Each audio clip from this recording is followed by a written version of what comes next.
Hello and welcome to Around the Lens, episode 41. I'm your host, David J. Murphy. Around the Lens is a live, weekly visual journalism roundtable show airing every Monday at 8 p.m. Eastern. We are broadcasting live this September 12th, 2016. We feature experts in the world of photojournalism and documentary filmmaking talking about news, topics, and gear related to our career field.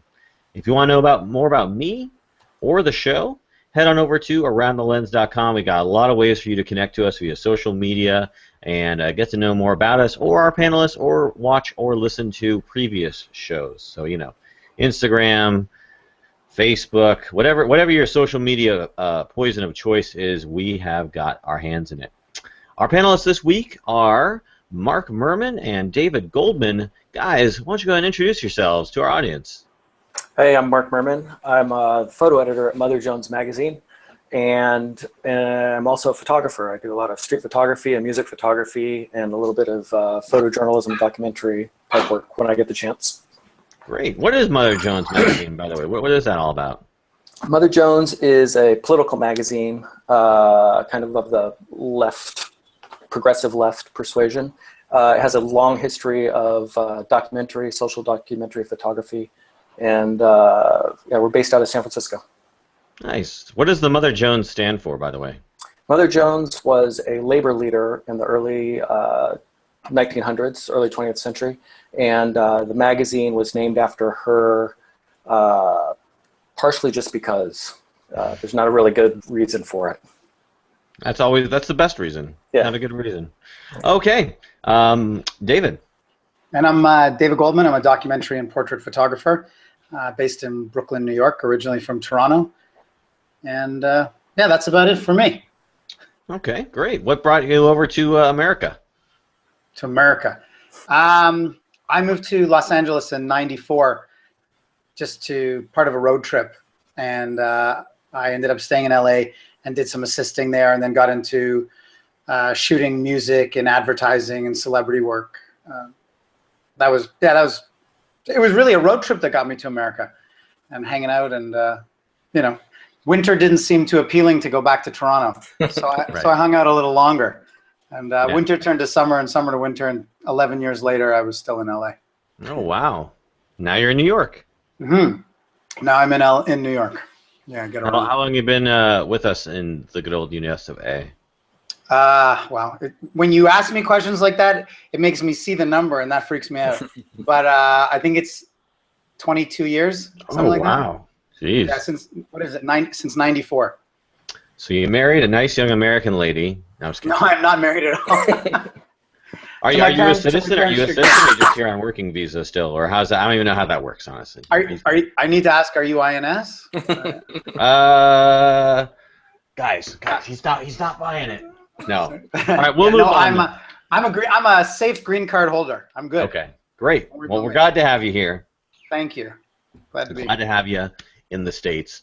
We got a great show for you all tonight. We got a lot of great topics to talk about. If you want to follow with us live, you can do that at aroundthelens.com. We got the show notes listed on there. You can, follow along and yell at the screen when you don't agree with our opinions. It's great. It's a fun game. It's interactive. Okay. Let's go ahead and move on and start the show. Our first topic this evening for our News of the Week segment is all about Facebook, the social media platform we love to love and love to hate. This week, they made some controversial decisions to essentially eliminate a photograph, a very iconic war photograph, featuring a 9-year-old girl named Kim, I hope I don't get a censor here on here, Phuc, running away from a napalm attack during the Vietnam War. So, this photograph, if you don't already know, or been living under a rock or were born yesterday, she is completely naked. She's running away from the attack. I believe she's was struck by the napalm. I don't know the exact story behind it, I'm afraid to say. But what I do know is that it's a very iconic photo, world-renowned, one of the most famous photographs of war ever shot. And there was I want to say, Norwegian website, news website that had published the photograph and then published it on Facebook, and Facebook took it down because essentially it violated their terms and conditions, because it featured a naked girl.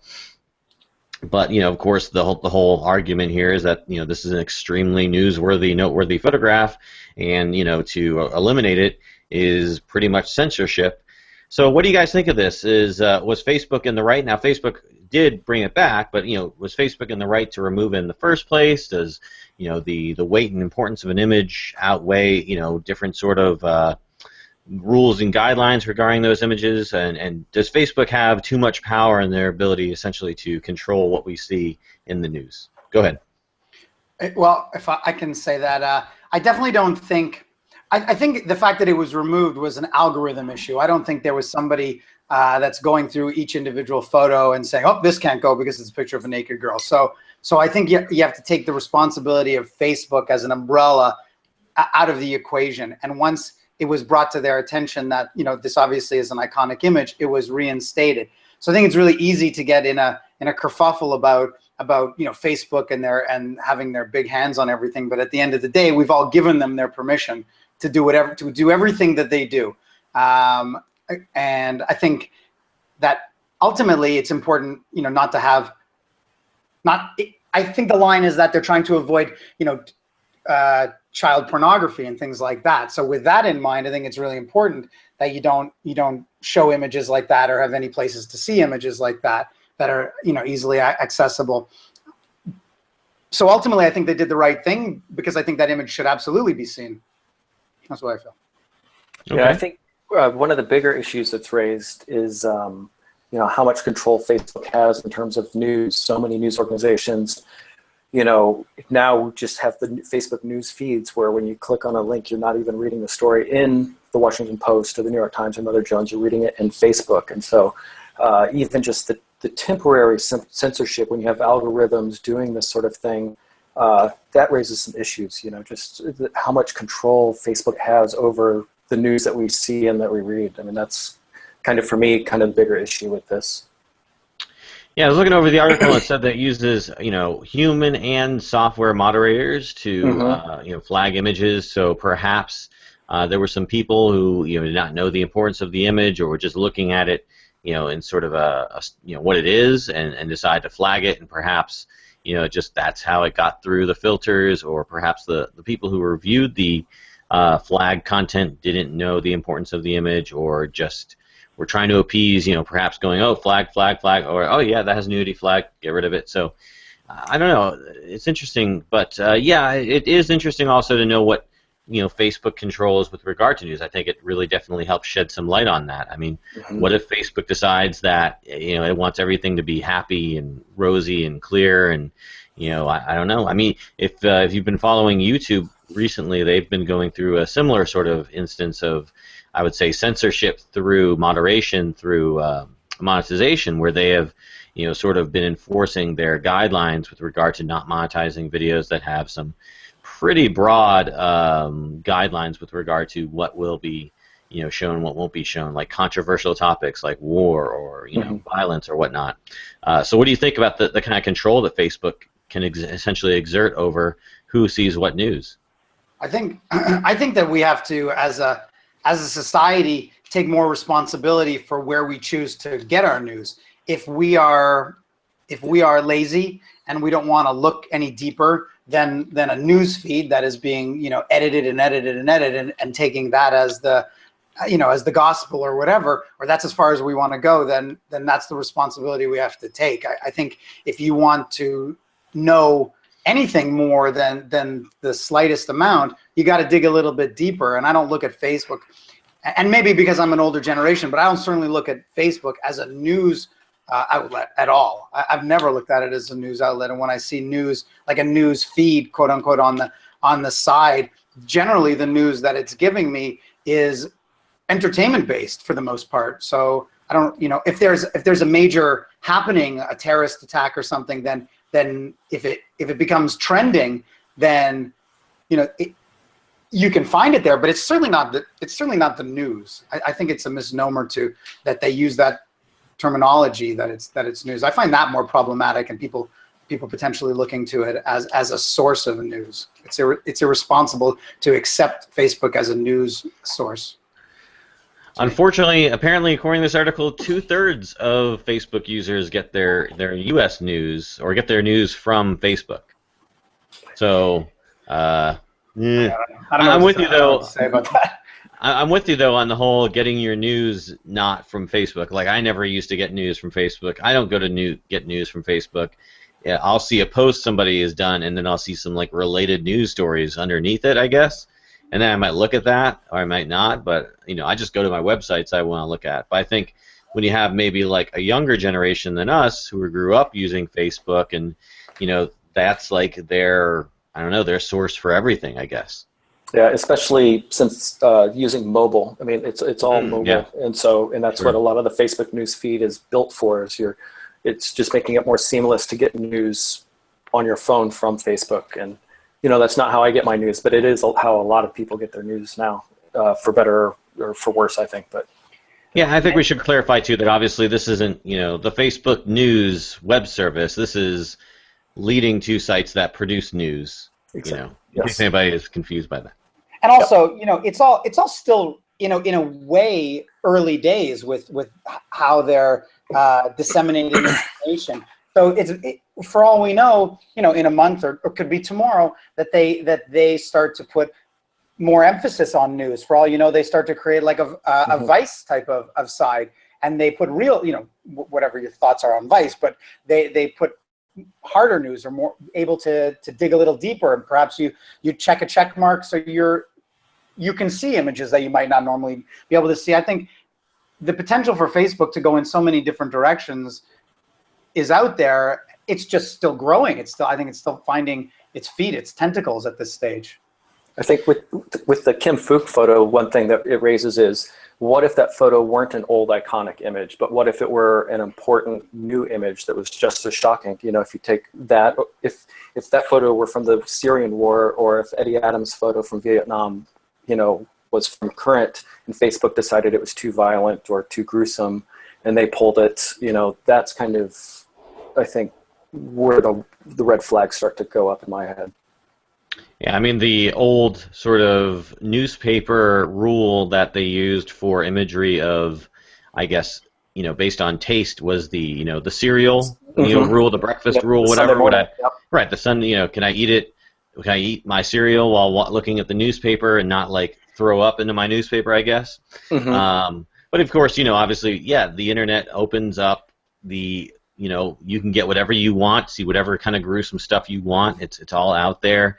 It's just a matter of if it's going to be something that is served up by the ad-friendly, trying to be a business serving you news company, or yeah. I mean, at the end of the day, I made the same argument, or I made a kind of an argument in Facebook's defense, in a sense, when they did censor the image, in that ultimately at the end of the day they are a business, and they can choose or not to choose to display an image if they don't want. It's their choice, it's their guidelines, it's their rules, and it's their playground you gotta play in. So and I don't know. That's the same for everything, though. I mean, that's the same for ABC News, CBS, CNN. They're a business, right? So they choose to put whatever is going to sell, which is why so much of those news have pushed more with celebrity, because that sells. That kind of information, that kind of content sells more. So in a way, it's a misnomer to give any large news agency any more credibility than a Facebook. I mean, we want to believe that they're going to give us more information or harder information, but I don't think they're any more obligated as a public company to do anything, Okay. All right. Any last thoughts on that one, Mark? Nope, I'm good. Okay. Yeah, I think it's interesting, and it'll be interesting to look forward. I don't know what's going to happen is if we do get an image that is like, I mean, if there's a truly profound image but happens to feature a naked child, is it going to get the kind of leverage? Is Facebook going to publish that image? I mean, I don't know if there was any censorship of the image of the small boy who was sitting in the ambulance covered in dust. Was there any outcry against that? I mean, that looked like a generally benign image, obviously, powerful. There was a lot of censorship, with the 9/11 anniversary, talking about the falling guy. You know, how that initially, I mean, there was no identification. Nobody knew who that person was, but they didn't want to run it initially. But then it becomes this iconic image. And I think I want to believe that at the end of the day, we sort of right ourselves to recognize what's important and the value of the image. And if it's not, gratuitous or for the wrong reasons, then hopefully there are good editors and people that are trying to get it to the right place. Ultimately, whether a Facebook or whatever is going to post this, it's hard to know. Each situation is different. Okay. Yep. All right. Great. Well, let's move on to our second topic of the week. This is our topic of the week. It is photographing sound. So, both of you have, I think, something in common, which is that you have both photographed musicians or bands or been involved in the music documentation field. And I kind of want to know, what is your sort of take on how do you photograph musicians? Last week we talked a little bit about photographing celebrities, similar for portraits and stuff.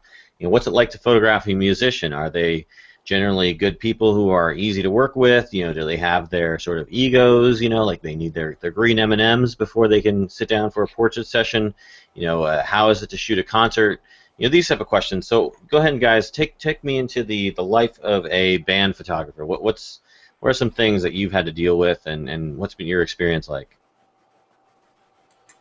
I would start with you, Mark.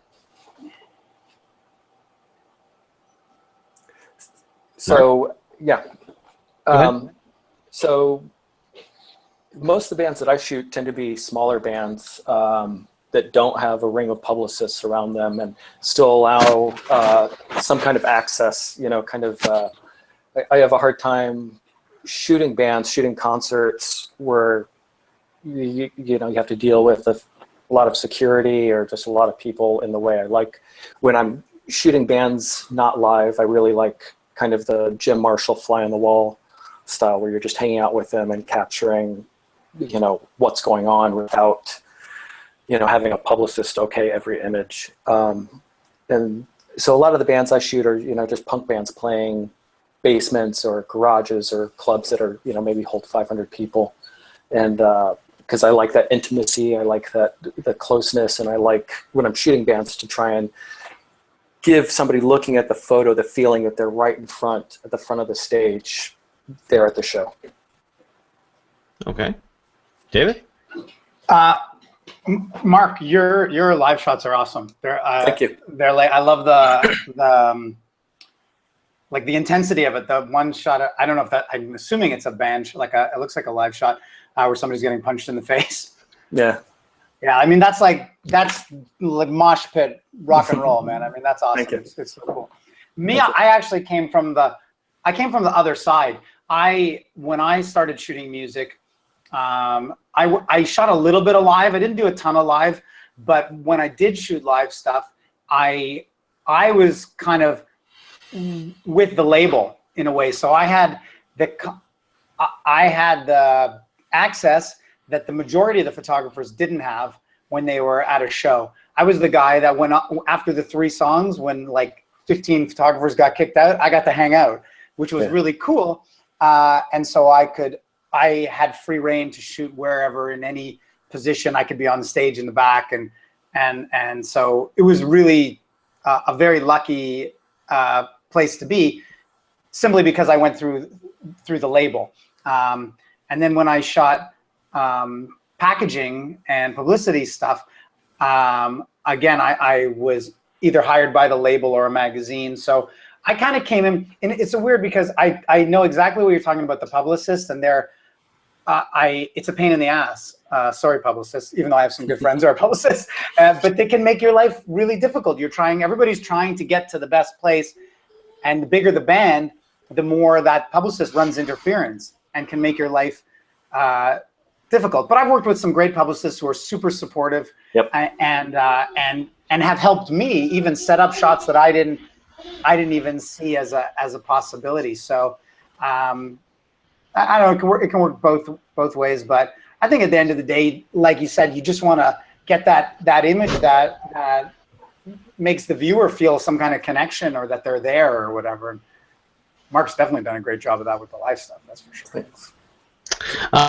So you have a little brush with greatness, or I guess a tie to a celebrity there. You photographed the Blink 182 record cover. Yeah, I did that. You want to talk a little bit about that experience? Sure.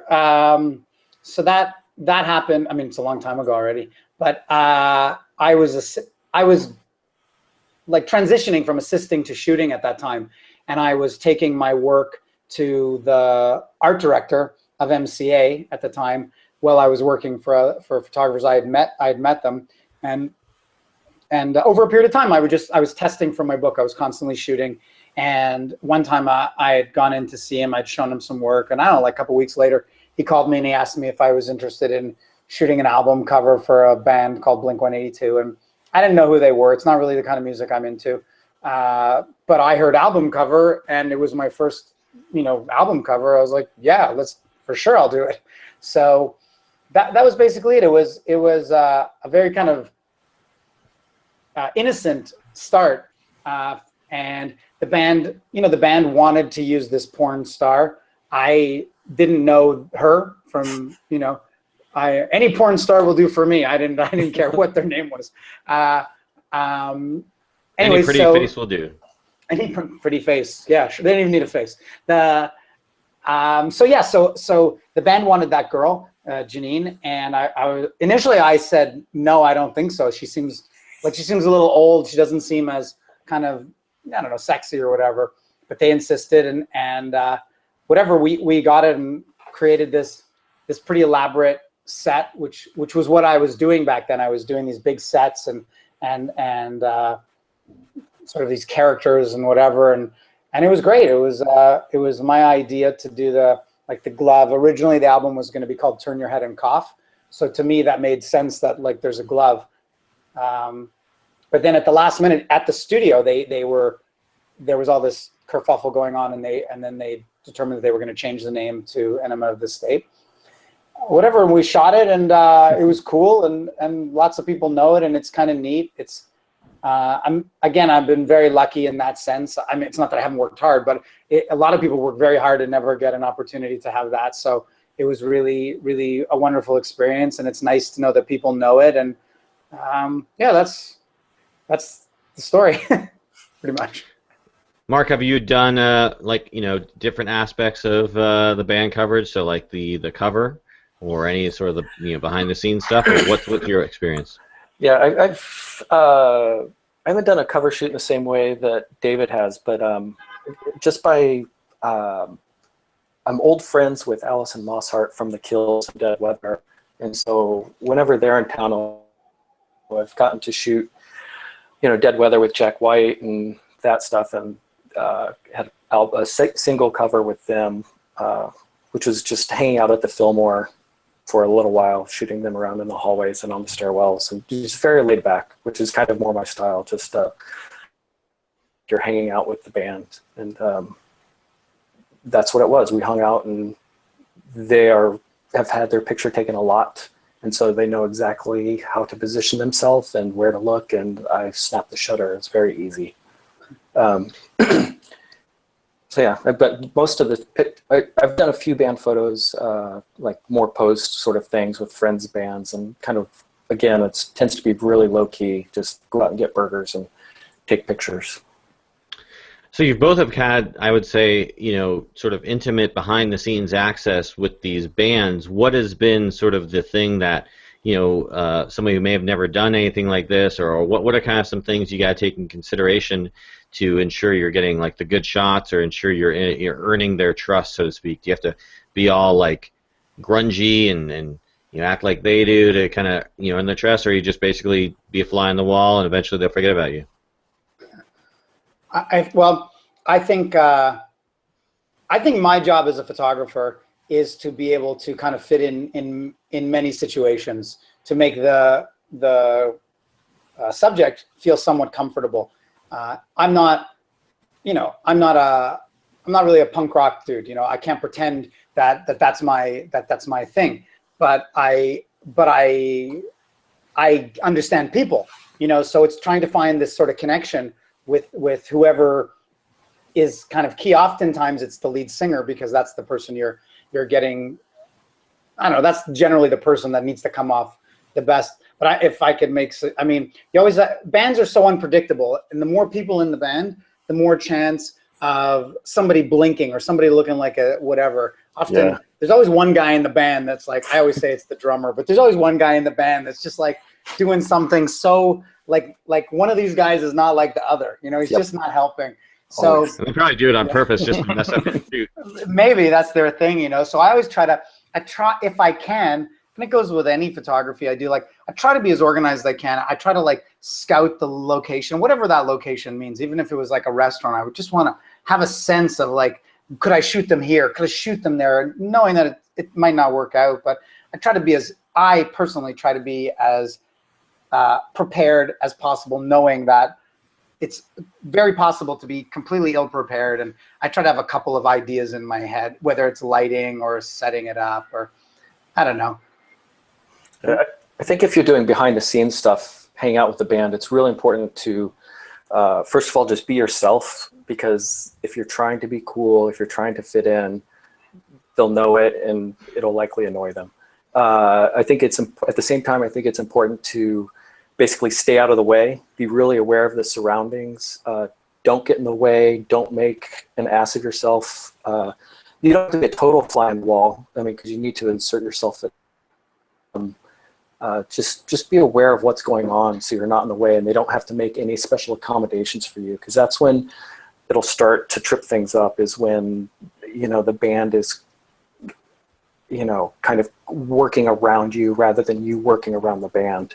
You know, you don't want to be part of the picture necessarily. You want to be taking what's happening.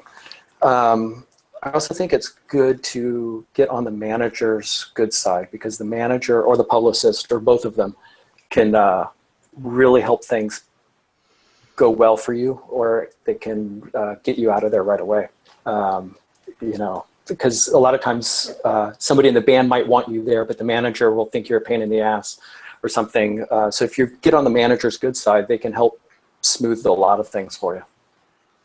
Now, you know, obviously you worked as with the publicist or with the bands, David. So obviously you were an employee of them, and you know they owned your photography or whatnot, or maybe there was a deal there. But Mark, I mean, working more with like the independent outlets, do you ever find like you always hear these stories about bands or musicians or whatnot, you know, appropriating other photographers' work and whatnot, using it for their own self-promotion, and then there's that whole like, oh, well, we're both artists, and would you be okay if I stole your music? Do you ever have to deal with that, or is there agreements there, or how do you work that? There's never really been any agreements, even with you know, when I shoot Dead Weather or The Kills, it's much more low key, but you know, I respect them, and I think they respect me. And you know, if I ever want to use an image that I've taken of them for something, I'll run it by them first. Which has happened, not of those bands, but of other bands where Levi's or Jim Beam have approached me about using some of my existing music photography, and so then I always go back to the band to make sure it's okay and get the releases and all that. You never had the band use your stuff. I'm sorry, go ahead. No, and I was going to say, on the other side, I've never, not on a major way, you know, maybe on a small flyer or something that doesn't really concern me, you know, just a friend's band. But bands have gotten better about knowing to ask. It still does happen when somebody make a Facebook post or something really low key, but I've never had an image, say, show up on a shirt or an album cover without anybody asking me. Okay. David, have you ever had to deal with any of that? Or I don't know if you shot bands independently. I have. I shot Maynard from Tool, and it was one of the last sort of music things I shot. and then I don't know, like a year later, he has a vineyard, and somebody had done a documentary on the vineyard and everything, and they used my image on the back of the DVD cover without asking me. Wow. And I was really pissed off, because obviously these guys have some bread, and they didn't ask. Nobody asked. I don't know that. I don't actually put it down to Maynard. I put it down to the documentary maker. So, you know, the guy cried poor. he sent me like $100 and a couple of T-shirts and some DVDs. You know, it's like what you can get litigious, but often it's a very difficult position to be in if you're fighting like an individual. If it was a label, then I would be far more, you know, after them.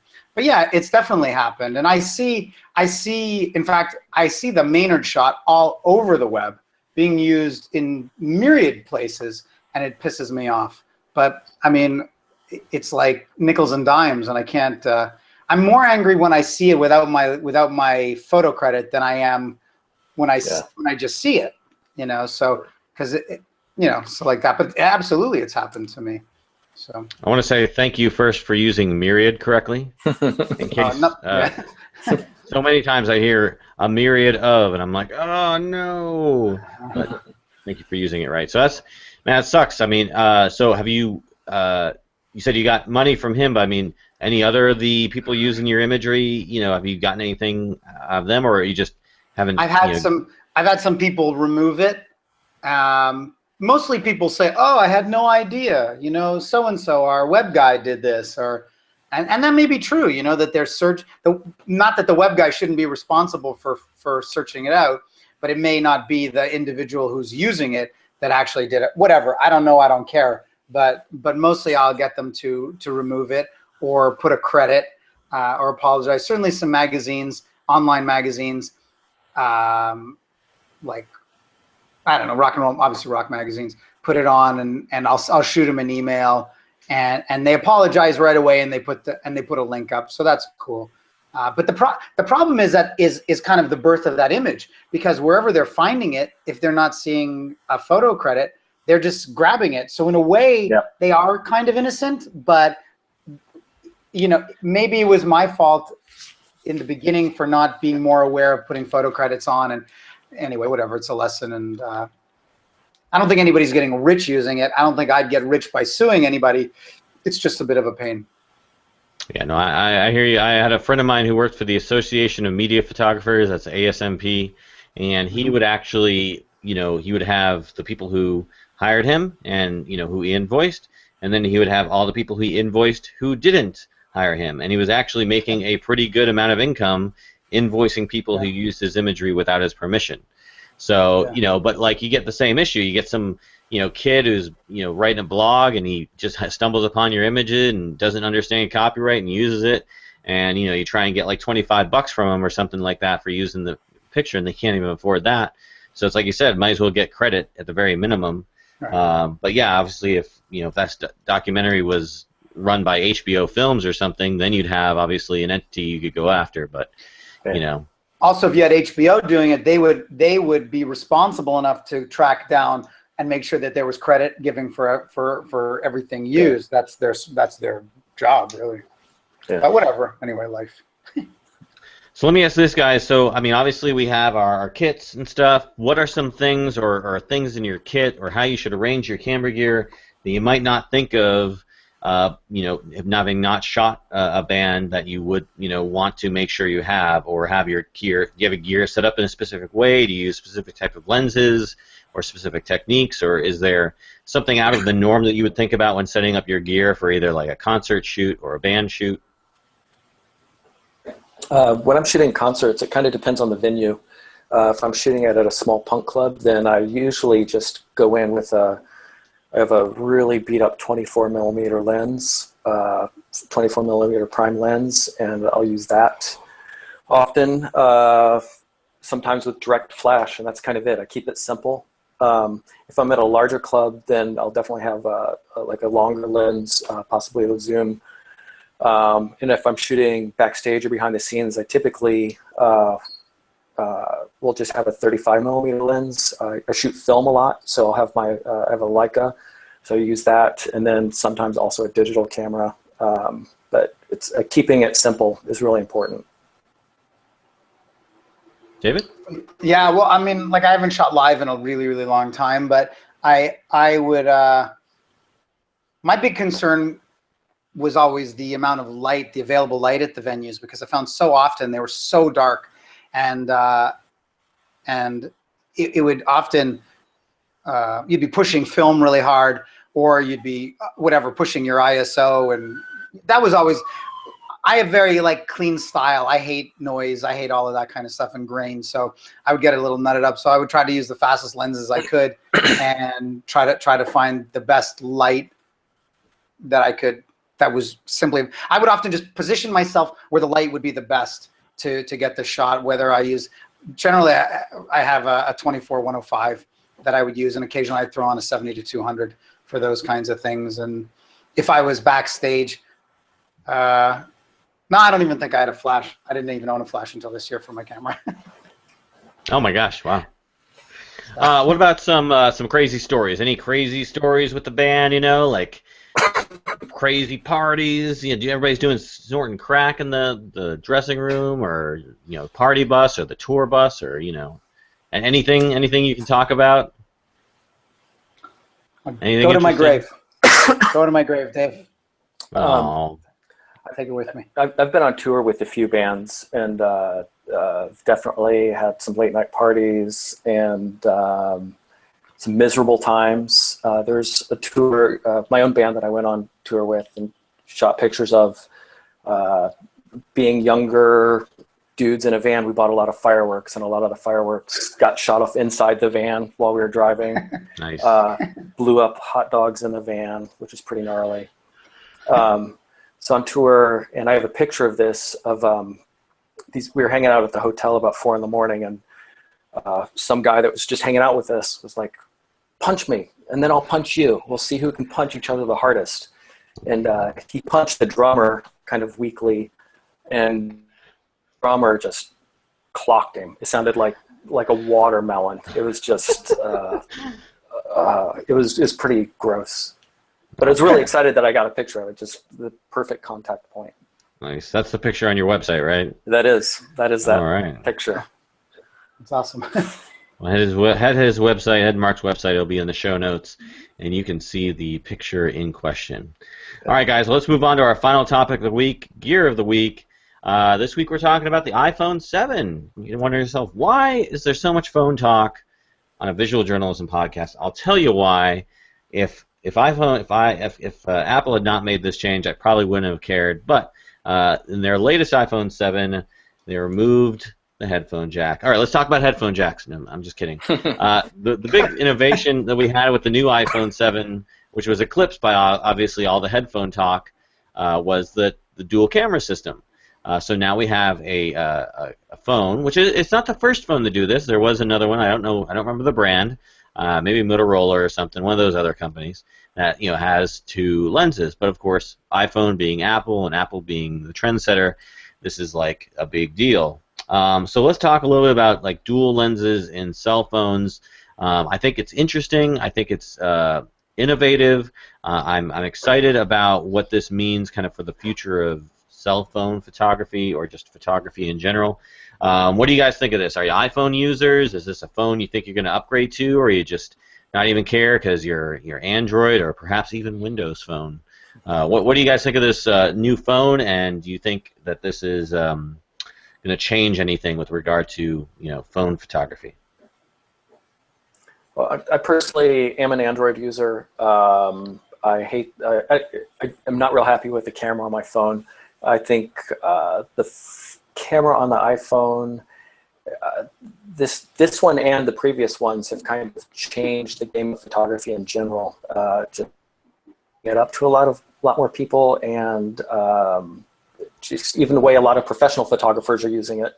People like Ben Lowy, who's really made a mark in the world of photojournalism using the iPhone. Him and Michael Christopher Brown both, who's a Magnum photographer, doing really great work just with their phones. And initially it was kind of a novelty, and now it's just another part of their toolkit. And I think this is just the next step in that, and it's kind of cementing particularly the iPhone as a critical tool in a lot of photographers' kit. Okay, David? Yeah, I do a lot of documentary work now, and I travel with obviously I have not obviously, but I carry the phone with me. I like that I just like that I can quickly shoot, and I have it all the time, whatever, that's great. I don't think I'm going to get an iPhone 7. I'm certainly not that blown away by all the changes, really. But I do find fascinating and far more interesting than the cameras is the fact that they're going to be able to save as raw files. Yep. And to me, that to me is a paradigm shift in what they see the photography potential out of mobile phones. So definitely going forward. I mean, I'm due for a new phone. Based on my contract, I think I can upgrade whatever.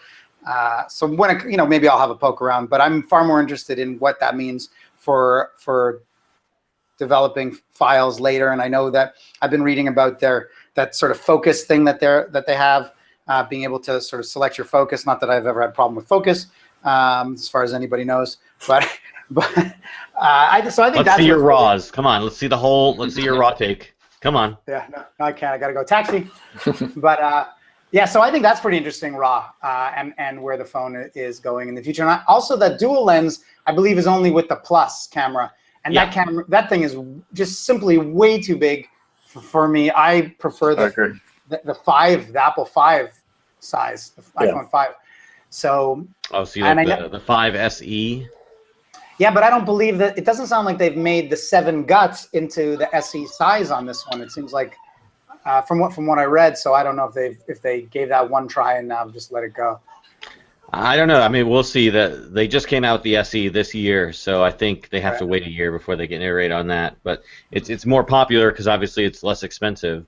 But do you think that the idea of putting multiple lenses in a camera phone body, because honestly that's the biggest thing. It's like, yeah, you want to shoot a wide angle past, shot, great with the lenses, but great with the phones, but you want to zoom in, you're zooming in on the pixels and you're making a big blurry ugly image, and then you gotta, it's not that great. But if you have multiple focal lengths in the camera phone, I think that's great. I think that's revolutionary in terms of if you want to use your phone as a actual camera and not just as like your point and shoot selfie cam. Yeah, I can't even speak to it because I would have to try it and have that experience.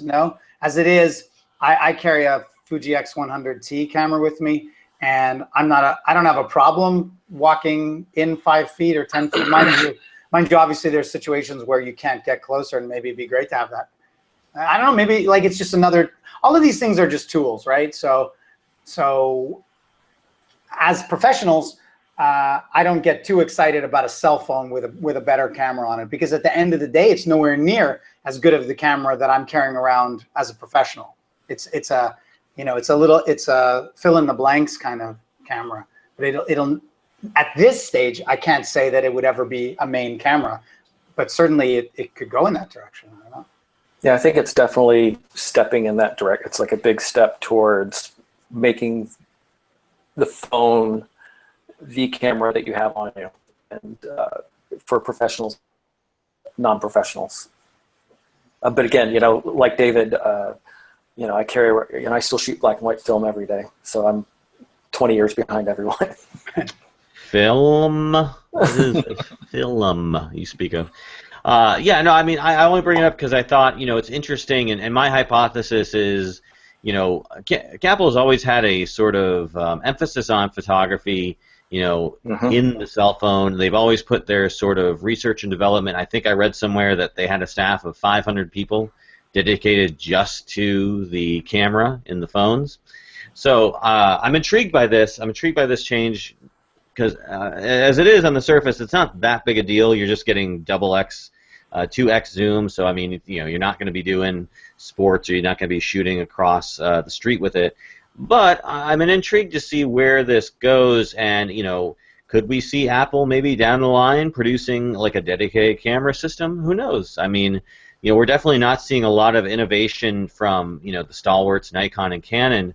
And I was just watching a video today about sort of suggestions for the Nikons, the Canons, the different sort of photo industry stalwarts who are sort of just stuck in the software doldrums of innovation. I mean, just being able to transmit a photograph that's taken from a camera onto the phone in certain cases is this sort of ordeal, even with like the built-in Wi-Fi and Bluetooth that they're enabling more so nowadays. It's just like there's that delay, there's that how do I say, that learning curve, or that just something stopping you, and you have a generation of people who are growing up with these apps and the phones that it's just like I shoot it and it's online, I shoot it and it's online, and I just think it'll be interesting to see where this goes, and if Canon were to, or if Apple were to come out with like a full-fledged professional camera system that uses their sort of iOS interface, I think that'd be interesting. I'd be interested to see what they could do in that space. Last year I was shooting a project in India, and one of the things I wanted to do was be able to track GPS for all the locations that I was at.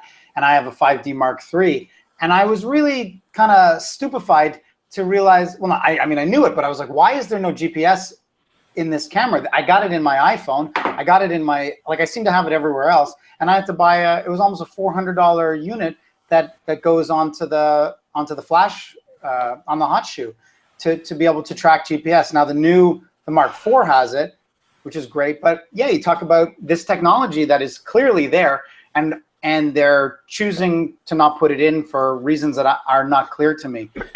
It seems like they're starting to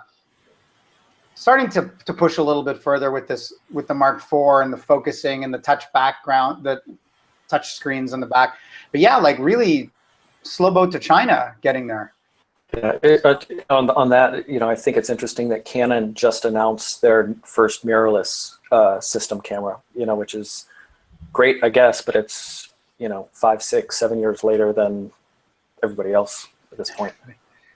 Yeah, that's the biggest thing. It's like you have all these great camera makers, these new upstarts who are doing great things, innovating. I mean, I constantly rave about the GH4 from Panasonic, the Lumix GH4. Mm-hmm. It's a beautiful camera. It does a lot of things that other camera manufacturers aren't doing. It's micro four thirds. I love the small form factor of not only the camera body but the lenses, and it's just it's really tough to pick up that Canon anymore. And I'm honestly, I think I'm done with the Canon series for right now, unless they do something really good with some of their other series.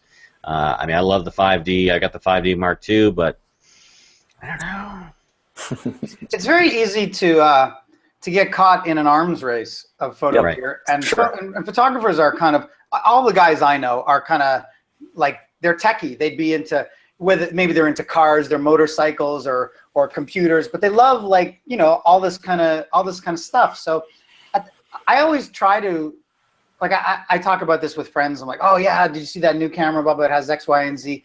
But I always really try to remember what it is that I shoot and what it is that I need. And really, the majority of the stuff I need, I haven't needed the quality of a Mark III even, but I shoot it. And things like GPS, that's important to me. But really, most things that are coming out are not so important to me. It's more a question: is the camera getting worn out? Is it time to upgrade? Okay, it's great that it has these functions, but I'm less inclined to just like a lemming and just sort of run like people run from social media. Like, oh, we're on Snapchat, and now we're on Instagram, and now we're on whatever.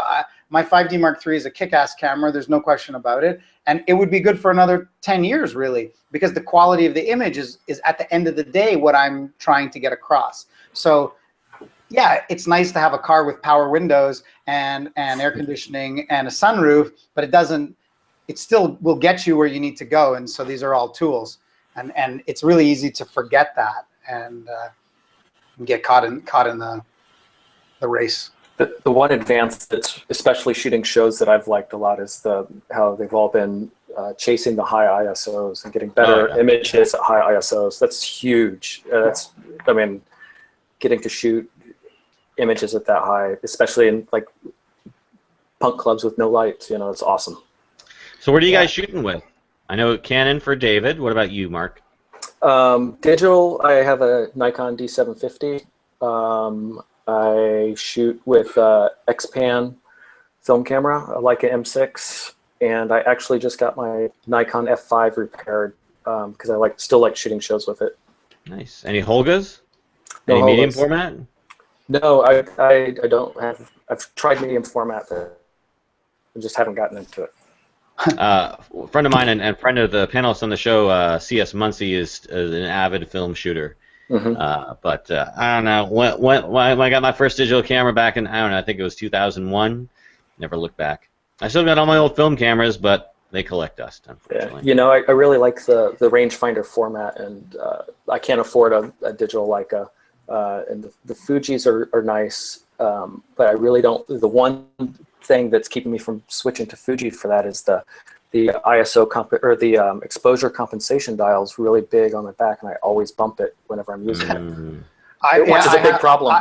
I have it, and I bump it all the time. I always have to. I'm always like, why am I underexposed? I'm like, oh, it says I'm minus like 3.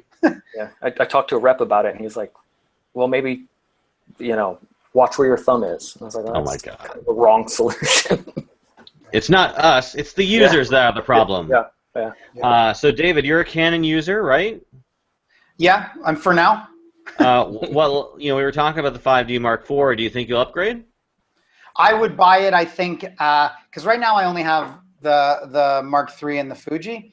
So if I go away for another extended period of time, then I'm definitely circling it for video. For the reason I like this camera, although I haven't played with it, but from what I've seen, is the ability to adjust focus by just touching on the back of the screen when you're shooting motion. And in the past, it's like you set your focus, and then it's very difficult to adjust it once you're shooting. So to me, that's a really big deal as I dig deeper into documentary work.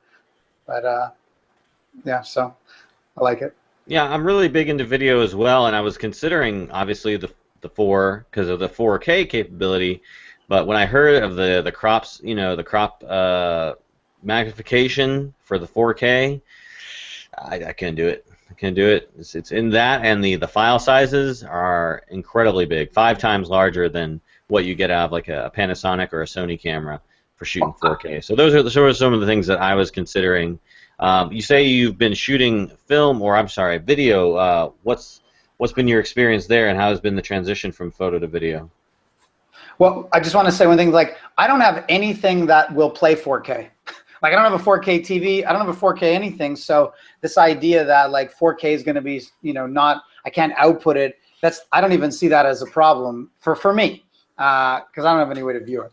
But and I'm not going to buy, you know, a 4K TV. But so the transition for me to motion has been pretty good. It's some small little lessons that I'm learning about, more to do with audio, things like that. Like, and but surprisingly super easy. When I did the blink type of work, I was very cinematic in my thinking. So I tend to think in those ways when I'm shooting. Yeah, I mean, I'm trying to get better at it. The most difficult part for me is not the shooting, is learning how to communicate with an editor. That's been the biggest challenge for me. Like, very difficult for me to learn to communicate. I think I've turned the corner now, but that was a great challenge, and I mean, I'm glad I went through that. I mean, I'm glad it's over. Yeah. You shooting any video, Mark? Or is no? I've toyed around with it on the Nikon, but that's about as far as I've gotten. Just really just playing around with it. Okay. Yeah, I gotta say, I personally shoot more video than I do stills. Probably 90-10 right now. I mean, I used to be 50-50, and when I was starting about 25-75. But I don't know. I shoot 4K. I shoot video, and even though I do not have a monitor in my house that can display a 4K image at full resolution, I'm thinking about the future. Yeah. Everything I shoot now, it's going to be ready to go once I do get that 4K display, because you know it's going to happen. You know you're going to have to go to the store, and you're not going to be able to not buy a TV with 4K in it, just like you can't buy a standard definition TV anymore. At least I don't think you can, unless you go to Goodwill. And you know, I'm just thinking about the future. And the great thing about 4K, even if you don't have anything to display it on, is in a 1080p workflow, it's so great to be able to zoom into that image or do a pan across that image. It's the latitude and the capability and the flexibility is my personal what I love about 4K. Well, I'm sure there's a lot for me still to learn about it, and I don't doubt that what you're saying is totally accurate. Just in my experience, I haven't done it, but that's not a good enough reason not to do it and learn about it. Certainly, I don't mean to be like all curmudgeon, like, no, I'm not good. Back in my day. Yeah, I got a big giant television. I need 15 of my buddies to help me move it. That's all I'll need. Why do you need more than 640 by 480? Yeah, That's all the pixels you need. we didn't count pixels when we watched TV. They're just all smudged together. All right, let's close up the show with our picks of the week. Why don't we go ahead and start with you, Mark? What would you like our audience to check out? Well, I have a few things that I picked just kind of on the music tip. One is Chris Stein's Instagram account. Chris Stein is the guitar player for Blondie. His Instagram account is awesome because he posts a lot of old New York photos from back in the day, both on stage and off, on tour, a lot of unexpected stuff. And he's still a great photographer. He's still taking pictures, and he's just kind of an unexpected, whenever it shows up in my Instagram feed, I'm like, oh, wow, that's, it's a little surprise. Then I also had Sasha Leka, who's one of the photo editors at Rolling Stone magazine, who is an amazing music photographer and a great street photographer also. Another one of my favorites. And I also had just some other like old photographers, basically. Roberta Bailey, who was around in the New York punk scene, Jim Marshall, these people that inspired me with just kind of their clean black and white aesthetic that really kind of put you there. Okay, great, thank you. Yep. David?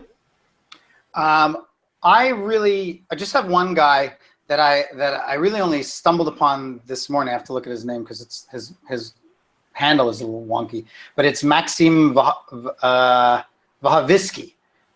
He's in North Carolina, but his work on African American portraits they're stunning. I mean, they're just beautiful.